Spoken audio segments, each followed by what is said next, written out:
এরে আল্লাহর বান্দা, বুড়া ডাক দিয়া বলবে, তুমি হাসরের মাঠে কি খুঁজো? বলে একটা নেক খুঁজি। নেক পাও নাই? না, মেয়েও দেয় না, ছেলেও দিবে দূরের কথা, স্বীকারই করে না যে আমার ছেলে। ইয়াউমা ইয়াফিরুল মারউ মিন আখিহি ওয়া উম্মিহি ওয়া আবিহি ওয়া সাহিবাতিহি ওয়া বানিহি। বড় কঠিন হালাত। ওই বুড়া বলবে, ভাইজান আমার আমল নামায় তেমন কোনো নেক নাই, তবে একটা নেক আছে। কয়টা নেক? মাত্র একটা নেক আছে, তবে এক নেক দিয়া আমি জান্নাত পাবো না। তবে আজ এই বিপদে তোমারে আমি একটা নেক দিয়া দেই, অন্তত তুমি জান্নাতে যাও। আমার তো নেক একটা দিয়ে জান্নাত পাবো না, আমি তো এমনি যাবো জাহান্নামে। তাহলে তুমি জান্নাতে যাও, তো তৃপ্তি পাইলাম যে আমার এক ভাই জান্নাতে গেল। নেকটা পাইয়া খুশি, আল্লাহর আদালতে হাজির।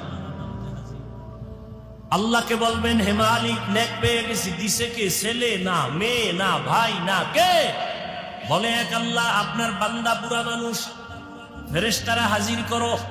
হাজির করার পরে বলবে, তুমি এই বান্দারে নেক দিছুনি? বলে, হ্যাঁ। কয়টা? কয়েকটা আছে। কয়টা? একটাই আছে। দিছো কে? আজকে এই নেকের বড় মূল্য। বলে, আল্লাহ আমার এক নেক দিয়া জান্নাত পাবো না, এ কারণে তাকে দিলাম যে আমার ভাই জান্নাতে যায়, আমি একটু অন্তর দিয়া তৃপ্তি পাবো যে একটু উপকার করলাম। আল্লাহ কয়, তুই যদি বান্দা এক ভাইয়ের উপকার মায়া দেখায় যদি একটা নেক দাও, আমি আল্লাহর মায়া কি কম? আমি আল্লাহ তো রহিম নামের দরজা খুলে রাখছি। আজ আমি আল্লাহর দয়া দিয়া তোমাকেও জান্নাত দিয়া দিলাম। লোভ, আমরা প্রবাদ শুনেছি, লোভে পাপ, পাপে মৃত্যু।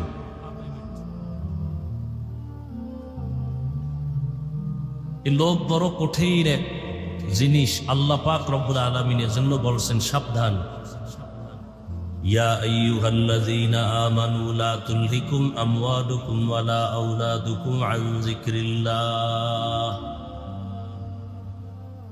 সম্পদ আর সন্তান, এদের পেছনে পড়ে তোমরা আল্লাহর স্মরণ থেকে, জিকির থেকে গাফেল হয়ো না, নিজেকে ধ্বংস করো না। আল মালু ওয়াল বানুনা যিনাতুল হায়াতিদ দুনিয়া ওয়াল বাকিয়াতুস সালিহাত খায়রুন ইনদা রাব্বিকা সাওয়াবান ওয়া খায়রুন আমালা। দুনিয়ার মাল, দুনিয়ার সম্পদ, দুনিয়ার সন্তান, এটা দুনিয়ার সৌন্দর্য। এই সৌন্দর্য কেমন? বলে, বিউটি পার্লারের সৌন্দর্য যেমন। বিউটি পার্লারের সৌন্দর্য দিয়ে অনেক কালো মানুষ সাদা হয়ে যায়, কিন্তু এর স্থায়িত্ব নাই। রৌদ্র পানি লাগলেই শেষ।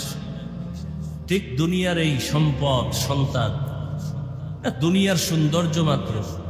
চোখ বন্ধ হয়ে গেলে ছেলেও নাই, মেয়েও নেই, সম্পদও নেই, সব খালি। কই আমার বাড়ি, কই গাড়ি, কই টাকা, কই ক্ষমতা, কই চেয়ার, কই সম্মান। এক পর্যায়ে দেখা যাবে যে আমিও আমার না। এজন্য আল্লাহ পাক রব্বুল আলামিন বারবার বলেন, আমাকে ভয় করো, ভয় করো, ভয় করো। রাসূলের সাহাবী হযরত আলী রাদিয়াল্লাহু তাআলা আনহু বলেন, আদ-দুনিয়া জিফাতুন ওয়া তুল্লাবুহা কিলাব। দুনিয়া একটা মৃত জন্তুর মতো, এর পেছনে যারা দৌড়ায় এরা কুকুরের সমান। স্বাভাবিকত মৃত্যু জন্তুগুলো তিন শ্রেণীর প্রাণী ভক্ষণ করে। একটা মরা গরু পড়ে আছে, তিন শ্রেণীর প্রাণী এটাকে ভক্ষণ করে, কুকুর, শকুন, শিয়াল। মরা জন্তু এটা শিয়ালেও খায়, কুকুরেও খায়, শকুনেও খায়। হযরতে আলী দুনিয়ার পেছনে যারা দৌড়ায় এদেরকে কুকুরের সাথে তুলনা দিলেন, শিয়াল, শকুনের সাথে তুলনা দিলেন না কেন? হযরত আলীকে 7 বছর থেকে 12 বছরের মাঝখানে গিয়া রসুলের হাতে কালেমাওয়ালা হয়ে গেছেন। এতদিন ছিল চাচাতো ভাই, এখন সাহাবী, কিছুদিন পরে হবেন জামাতা। নবীজি দোয়া করে দিলেন, আনা দারুল হিকমাহ ওয়া আলীউন বাবুহা, আমি মুহাম্মদ ইলম ও হিকমতের ঘর, আর আলী হলো এই ইলম ও হিকমতের ঘরের দরওয়াজা। আল্লাহ পাক এত জ্ঞান তাকে দান করেছিলেন। শুকর আদায় করেন হযরত আলী রাজিনা কিস মাতাল জাব্বার ফিনা লানা ইলমুন ওয়ালিল আ'দাই মালু ফাইন্নাল মা লা ইয়াফনি আন করিবিন ওয়া ইন্নাল ইলমা বাকিন লা ইয়াজালু। দুনিয়ায় সম্মানের জায়গায় বসতে হলে দুই পুঁজির একটা লাগে, হয়তো টাকা, না হয় শিক্ষাগত জ্ঞানের যোগ্যতা। হযরত আলী বলেন, হে দয়ার মালিক, সম্মানের জন্য তুমি আমাদের টাকা দাও নাই, ইলমে ওহী জ্ঞানের ভান্ডার দান করেছো, শুকর আদায় করি। টাকা পাই নাই, ইলম পেয়েছি, কোরআন ও হাদিসের ইলম। টাকা না পেয়ে খুশি কেন? বলে ইলম ওয়ালার ইলম আজ আছে, জীবনে ইলম বিদায় হবে না। আর মাল আজ আছে, কাল থাকবে না। ইলম মালের তুলনায় বড় দামি এক সম্পদের জন্য শুকর আদায় করি। ইলমেরা ইজাজ করদান বেহিসাব, খালকেরা দাদান জওয়াবে বা সওয়াব হাফনা দারাত।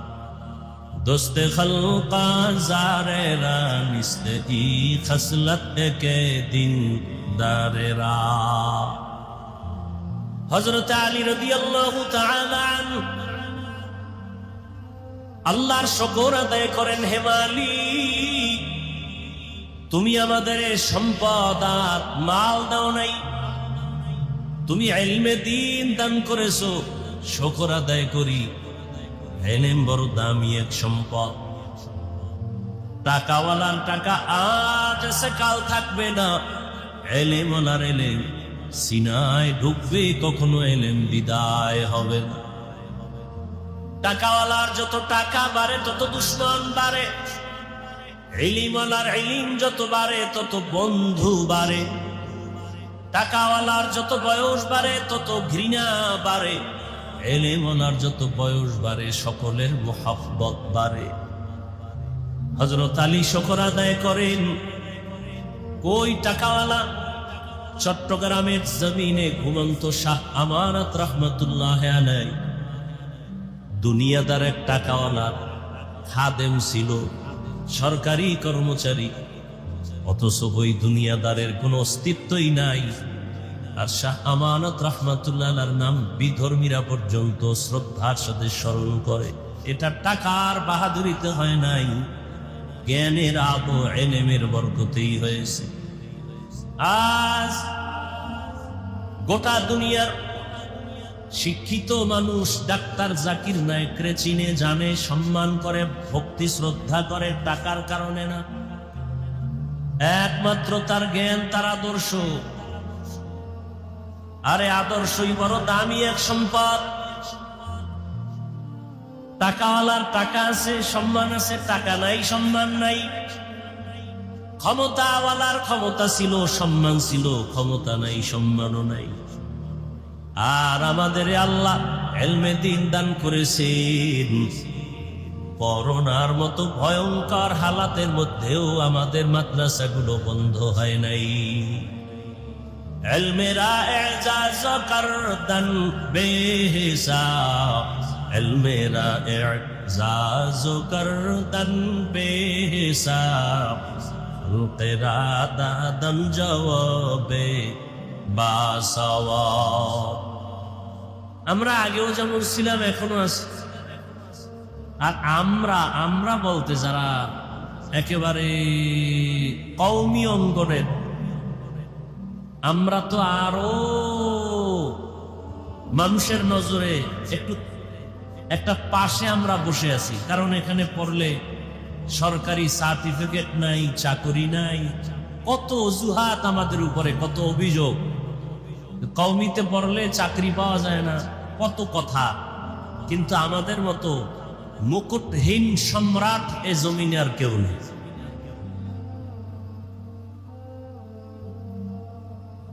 এক একমাত্র ইলমের বরকত। মহামারী করোনা, স্কুল কলেজ বন্ধ, সব বন্ধ হয়ে গেল, আলিয়া মাদ্রাসাও বন্ধ। কিন্তু যেই কওমি মাদ্রাসায় সরকারের একটা টাকাও কোনো বরাদ্দ নাই, মহামারী করোনার ভেতরও সে মাদ্রাসা বন্ধ হয় নাই।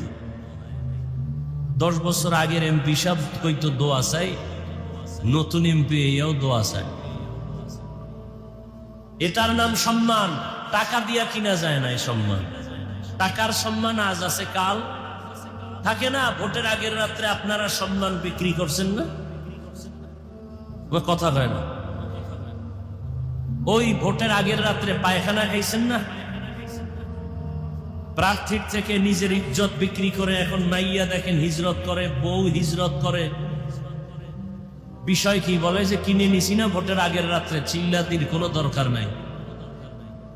টাকায় সম্মান বিক্রি করে ফেলেছেন, সম্মান শেষ। আর আমাদের সম্মান টাকায় কিনি নেয়, রসুলের সুন্নত দিয়ে সম্মান নিয়েছে। সুন্নত আছে, সম্মানও আছে। আগের এমপিরাও দোয়া চাইতো, এখনো কি চায়? দোয়া চায়। চোখের দিকে তাকায় কথা বলার সাহস কোনো মাস্তানের নাই। এ সম্মান কে দিছেন?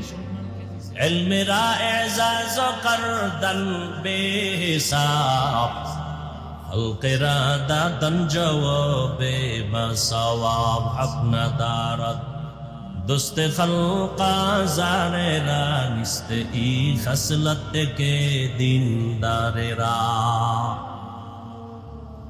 এই যে কথাগুলো বলতেছি, এটা কি গাইবি আওয়াজ, গোপন কথা না নগদ? এগুলো দেখে কেন আপনি টুপি পরেন না, দাড়ি রাখেন না? সমস্যাটা কি? আখিরাতের চিন্তা নাই, মরণের ভয় নাই। এ কারণে আপনি মুসলমান, আমিও মুসলমান। আপনার আমার আল্লাহ এক, নবী এক, কোরআন এক, কাবা এক, ধর্ম এক, কালেমা এক। অথচ আমি টুপি খুলতে লজ্জা পাই, আপনি টুপি দিতে লজ্জা পান। আমি নামাজ না পড়লে লজ্জা, আপনি নামাজ পড়তে গেলে লজ্জা। আমি দাড়ি না রাখলে লজ্জা, আপনি দাড়ি রাখতে গেলে লজ্জা। আবার নেফাকি অন্তরওয়ালা পণ্ডিত কয় দাড়ি না রাখলে অসুবিধা কি? দাড়ির মধ্যেই কি ইসলাম? টুপির মধ্যেই কি ইসলাম? পোশাকের ভেতরে কি ইসলাম? পর্দার ভেতরে কি ইসলাম? প্রশ্ন করার মানে কি? যে পর্দার মধ্যে ইসলাম সীমাবদ্ধ না, টুপির মধ্যে না, তাহলে টুপিতে ইসলাম নাই, দাড়িতে নাই, পাগড়িতে নাই, পোশাকে নাই। তো ইসলাম কই? পাকিস্তান, ইন্ডিয়ায়। ইসলাম কোথায়? দাড়ির মধ্যে যদি ইসলাম না থাকে তো ইসলাম কোথায়? আল্লাহ হেদায়াত দান করে। এই সমস্ত প্রশ্ন তারাই করে যারা দুনিয়া লোভী, হয়তো ক্ষমতার লোভ, না হয় টাকার লোভ, না হয় যৌবনের লোভ। আল্লাহ হেদায়াত দান করে। এজন্য আল্লাহ বলেন, ইয়া আইয়ুহাল্লাযীনা আমানুত্তাকুল্লাহ ওয়াল তানজুর নাফসুম মা কদ্দামাত লিগাদিন ওয়াত্তাকুল্লাহ ইন্নাল্লাহা খাবীরুম বিমা তা'মালুন।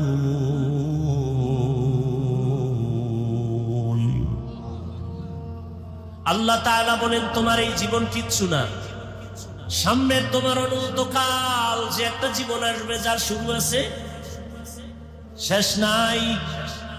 ওই জীবনে যেতেই হবে, পালায়া থাকার কোনো সুযোগ। মরণ থেকে যতই পালাও, মরণ তোমায় নিবে ঘিরি। যদিও সুদূর আকাশ পানে লুকাও, সেথায় লাগিয়ে সিঁড়ি। নদী পথে নৌকা চালাও ও মাঝি ভাই, বেলা ডোবার আগে আমি ওপার উঠতে চাই। ডুবে গেলে বেলা রে আর উঠে না, ভেঙ্গে গেলে মেলার আর জমে না। এরে আল্লাহর বান্দা, পর্দার আড়ালের মা বোনেরা, ও যুবক বাবারা, বৃদ্ধ বাবাজি, আমরা টাকা পাওয়ার লোভে, খানার লোভে টুপি পরি নাই, বরং জেনে শুনে টুপি পরছি। টুপির কারণে বিপদ, দাড়ির কারণে বিপদ। এরপরও কেন টুপি ফালাই না, দাড়ি ফালাই না? একমাত্র কারণ, দুনিয়ার কোনো মূল্য নাই, আল্লাহর আদালতে হাজির হতে হবে। আর চোখের সামনে তাকায় দেখলাম, টাকা টাকা টাকা করে যারা দৌড়ায়, ওরা টাকাও পায় না, নিজেরও হারায় ফেলে। না নিজের সন্তান পেল, না মা পেল, না বাবা পেল। আমার সোনার বাংলাদেশের কোটি কোটি, হাজার হাজার কোটি টাকার মালিক চাইলে তারা তাদের টাকায় বাংলাদেশের সরকারেরা চলে। এই দেশটা কয়েকবার কিনতে পারে এমন টাকার মালিক, কিন্তু কপাল এত খারাপ, মা মরিয়া গেল, জানাজায় যেতে পারে না কাছে থাইকা। কারণ এমন গুণ অর্জন করছে, জানাজায় গেলেই মানুষ জুতা দিয়া মারবে। কেমন কপাল! বাংলাদেশে কিনার মতো টাকা, যাদের টাকায় সরকারেরা চলে, মা মারা গেল, জানাজায় যেতে পারে না। কেমন কপাল! তাহলে লাভ হইল কি? 10 তলা বিল্ডিং করলো, ঘুমাতে পারে না, জঙ্গলে দৌড়ায়। বিল্ডিং শান্তি না, খেরের ঘর ভালো, রিক্সা চালানো ভালো। সুইস ব্যাংকে কোটি কোটি কোটি টাকা রাখলে কি লাভ হবে যদি চেক বই না থাকে? 10 তলা বিল্ডিং থাকলে কি লাভ হবে যদি ওই বিল্ডিং এ ঘুমানোর সুযোগ না হয়? এর চেয়ে রিক্সাওয়ালা বড় শান্তিতে আছে। সব কথার মূল কথা, আবার নবীর মতো আর দামি কে হতে পারে? সেই নবীও দোয়া করেন, হে মালিক, তুমি আমাকে গরিবী হালাতে বাঁচাও, গরিবী হালাতে মরণ দাও, হাসরের ময়দানে গরিবদের সাথে তুমি হাসর করাও। নবী বলেন, গরিবেরা ভয় পেও না, বড় লোকের বাড়ি গাড়ি দেখে আফসোস করিস না, বড় লোকের 500 বছর আগে গরিবেরা জান্নাতে যাবে। টাকা পয়সা কিছু না, পরকাল জীবনটাকে সুন্দর করো, এখান থেকে তৈরি করে নাও। দুনিয়ার কোনো দাম নাই। قال النبي صلى الله عليه وآله وسلم الدنيا خلقت لكم وأنكم خلقتم للآخرة। দুনিয়াতে যাহা কিছু দেখো সব তোমার আমার গোলাম, আর তুমি আমি আল্লাহর গোলাম। গর্তের পিপিলিকার খানা কে দেন? আরো আস্তে করে বলেন। জঙ্গলের প্রাণী পশু পাখির খানা কে দেন? আল্লাহ। নদীর মধ্যে হাজারো ধরনের মাছ, মাছের খানা কে দেন? ওরা দামি না আমরা দামি? তো পিপিলিকার খানা যদি আল্লাহ দিতে পারে, আমাকে দিবে না? কি ইয়া আইয়ুহান নাস আনতুমুল ফুকারাউ ইলাল্লাহ। ও দুনিয়ার মানুষ, তোমরা সব ফকির, ধনীকে। ওয়াল্লাহু হুয়াল গানিয়্যুল হামিদ।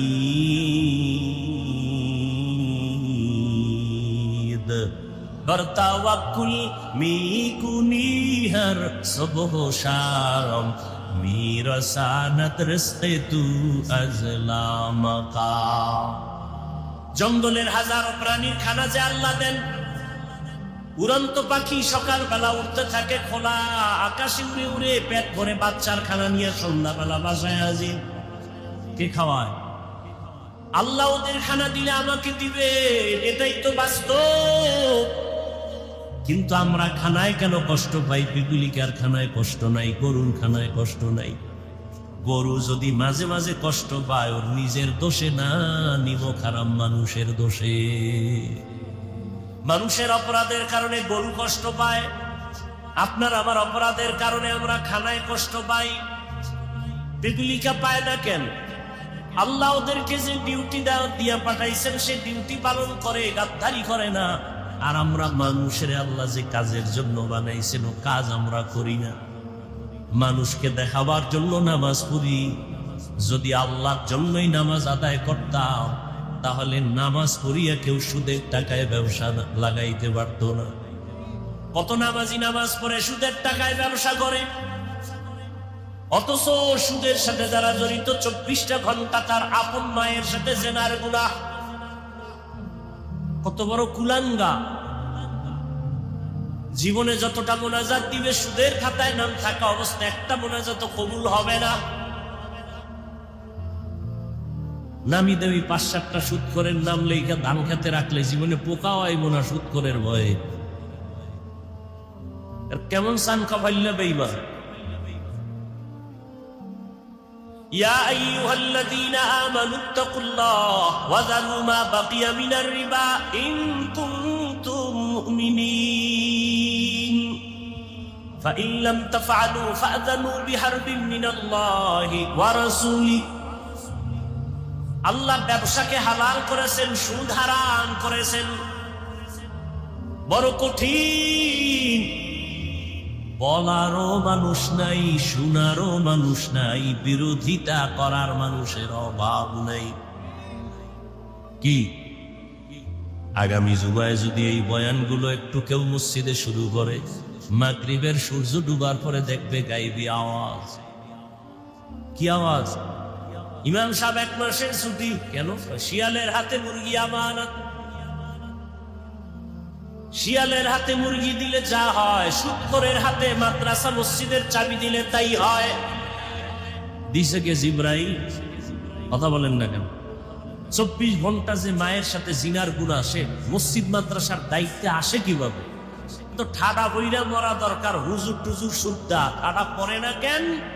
মদিনাওয়ালা মুহাম্মদের উম্মত হওয়ার কারণ। জিন্দেগি মে বন্দেগি তু করনা হে,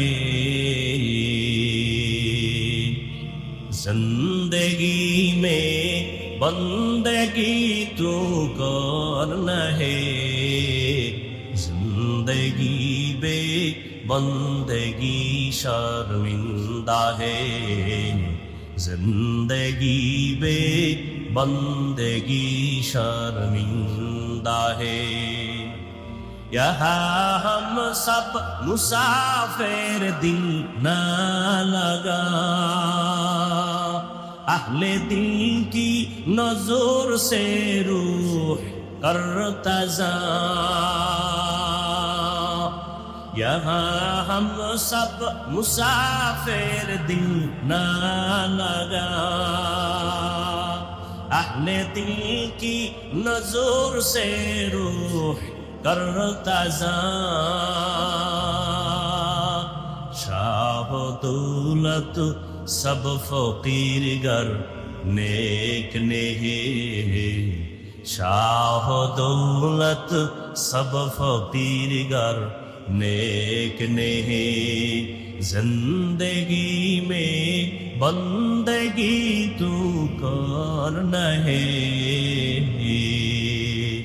जिंदगी में बंदगी शर्मिंदा है, जिंदगी में बंदगी शर्मिंदा है। जिंदगी में बंदगी कुन बंदगी, बंदगी बे जिंदगी शर्मिंदगी। भाईरा আমার, আল্লাহ তাআলা বলেন তোমার স্থায়ী জীবনের জন্য সম্বল সঞ্চয় করো, কারণ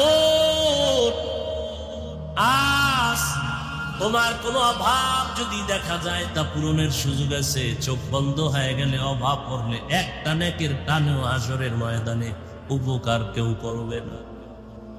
হাদিসে পাকে রাসূল বলেন কিয়ামতের ময়দানে একজন আল্লাহর বান্দার আমলনামা ওজন করার পরে দেখা যাবে কোনো নেক আমল আছে অনেক, কিন্তু জান্নাত পাওয়ার মতো বান্দার একটা নেকের বড় অভাব আছে।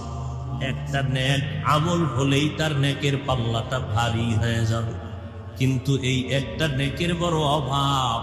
আল্লাহ অর্ডার করবে, যাও হাসরের মাঠে ঘুরে ঘুরে দেখো আজ তোমাকে একটা নেক দিয়া কে সহযোগিতা করবে দেখো।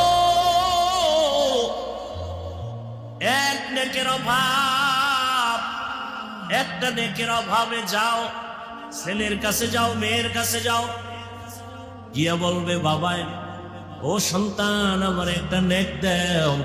সন্তান বলে আমার বাবা ছাড়া দুনিয়াতে আসি না, তবে তুমি যে আমার বাবা আমি বিশ্বাস করি না। স্ত্রী অস্বীকার করবে, আল্লাহর বান্দা বড় নিরুপায় হয়ে যাবে। হাসরের ময়দান বড় কঠিন, সমস্ত মানুষ উলঙ্গ নারী পুরুষ একত্রে হাসরের মাঠে দাঁড়াবে। এই জমিনটাই হবে হাসরের মাঠ। আর বাইতুল মাকদিস প্রথম কিবলা হবে, আল্লাহর বিচারালয় আদালত স্টেজ হবে ওখানে। সব মানুষ উলঙ্গ দাঁড়াবে। আল্লাহর বান্দা একটা নেকের অভাব পূরণের জন্য ঘুরতে থাকবে, কে একটা নেক দিয়ে সহযোগিতা করবে। যখন দেখবে ছেলেও দেয় না, মেয়েও দেয় না, তখন বান্দা নির্ভয় হয়ে কান্না করবে। আল্লাহর আদালতে যাবে কথা বলার জন্য যে আমার কপাল খারাপ, একটা নেক দিয়ে কেউ সহযোগিতা করে না। হঠাৎ তাকায় দেখবি রহমতের নবী বলেন একটা বুড়া মানুষ হাসরের মাঠের এক কর্নারে বসে কান্না করে। ডাক দিয়া কয় ভাই দাঁড়াও, তুমি হাসরের মাঠে কি খুঁজো বলো। বলে আমার একটা নেকের টান, এক নেকের অভাবে আমি জান্নাতে যেতে পারি না। কয় নেকের অভাব? এক নেকের অভাব। একটুখানি নেকের তবে রোজ হাসরের মাঠেতে বাবা ঘুরবে ছেলের পিছে, ছেলে বাবার আগেতে। আহাতে মন কঠিন দিনেতে নামাজ তোমায় ভুলবে না, ঠিক মতো পড়লে নামাজ জান্নাত তোমার ঠিকানা। আমার প্রাণের ভাই বোনেরা জলদি করে উঠে যাও, ওযু করে তাড়াতাড়ি নামাজ পড়তে লেগে যাও। নবী বেনামাজির শাফাআত করিবেন না, ঠিক মতো পড়িলে নামাজ জান্নাত তোমার ঠিকানা। ঘুমের চেয়ে নামাজ ভালো, আর তুমি ঘুমাইও না, ঠিক মতো পড়িলে নামাজ জান্নাত তোমার ঠিকানা। এক নেকের অভাব। এরে আমার কলিজার যুবক, তোমার মতো যুবক স্কুলে পড়ে নামাজ পড়ে, তুমি পারো না কেন? হুজুর হইতে বলি নাই, হুজুর বাপ, সব হুজুর বাপ। খালি হুজুরদের উপরে আঙ্গুল তুলো আর বলো হুজুর হওয়া যাবে না, তোমার হতে কয়েকে। কিন্তু তোমার লাইনে, জেনারেল লাইনের পড়ুয়া কত সন্তান ঢাকা কলেজে পড়ে, মাথায় পাগড়ি, বড় দাড়ি, বড় জামা, তুমি পারো না কেন? কি বানায় বলতেছি? কত রেল, আর্মি, পুলিশ, বিডিআর এর চাকরি করে, 5 ওয়াক্ত নামাজ পড়ে, দাড়িওয়ালা, 1 টাকাও হারাম খায় না, অভাব নাই, তুমি পারো না কেন? তোমার মতো যুবক রাস্তায় গাড়ি চালায়, নামাজ পড়ে, তুমি কেন পারো না? আসলেই তোমার কপালে কারো বর্তোয়া লাগছে, না হয় এত কপাল করতে পারে না। এরে আল্লাহর বান্দা, বুড়া ডাক দিয়া বলবে তুমি হাসরের মাঠে কি খুঁজো? বলে একটা নেক খুঁজি। নেক পাও নাই? না, মেয়েও দেয় না, ছেলেও দিবে দূরের কথা, স্বীকারই করে না যে আমার ছেলে। ইয়াউমা ইয়াফিরুল মারউ মিন আখিহি ওয়া উম্মিহি ওয়া আবিহি ওয়া সাহিবাতিহি ওয়া বানিহি। বড় কঠিন হালাত। ওই বুড়া বলবে ভাইজান আমার আমল নামায় তেমন কোনো নেক নাই, তবে একটা নেক আছে। কয়টা নেক? মাত্র একটা নেক আছে, তবে এই এক নেক দিয়া আমি জান্নাত পাবো না। তবে আজ এই বিপদে তোমার আমি একটা নেক দিয়া দেই, অন্তত তুমি জান্নাতে যাও। আমার তো নেক একটা দিয়ে জান্নাত পাবো না, আমি তো এমনিই যাবো জাহান্নামে। তাহলে তুমি জান্নাতে যাও, তো তৃপ্তি পাইলাম যে আমার এক ভাই জান্নাতে গেল। নেকটা পাইয়া খুশি, আল্লাহর আদালতে হাজির। আল্লাহকে বলবেন, হে মালিক, নেক পেয়ে গেছি, দিছে কে? ছেলে না, মেয়ে না, ভাই না, কে? বলে, এক আল্লাহ। আপনার বান্দা বুড়া মানুষ, ফেরেশতারা হাজির করো। হাজির করার পরে বলবে, তুমি এই বান্দারে নেক দিছুনি? বলে, হ্যাঁ। কয়টা? কয়েকটা আছে। কয়টা? একটাই আছে। দিছো কে? আজকে এই নেকের বড় মূল্য। বলে, আল্লাহ, আমার এক নেক দিয়া জান্নাত পাবো না, এই কারণে তাকে দিলাম যে আমার ভাই জান্নাতে যাক, আমি একটু অন্তর দিয়া তৃপ্তি পাবো যে একটু উপকার করলাম। আল্লাহ কয়, তুই যদি বান্দা এক ভাইয়ের উপকার মায়া দেখায় যদি একটা নেক দাও, আমি আল্লাহর মায়া কি কম? আমি আল্লাহ তো রহিম নামের দরজা খুলে রাখছি। আজ আমি আল্লাহর দয়া দিয়া তোমাকেও জান্নাত দিয়া দিলাম।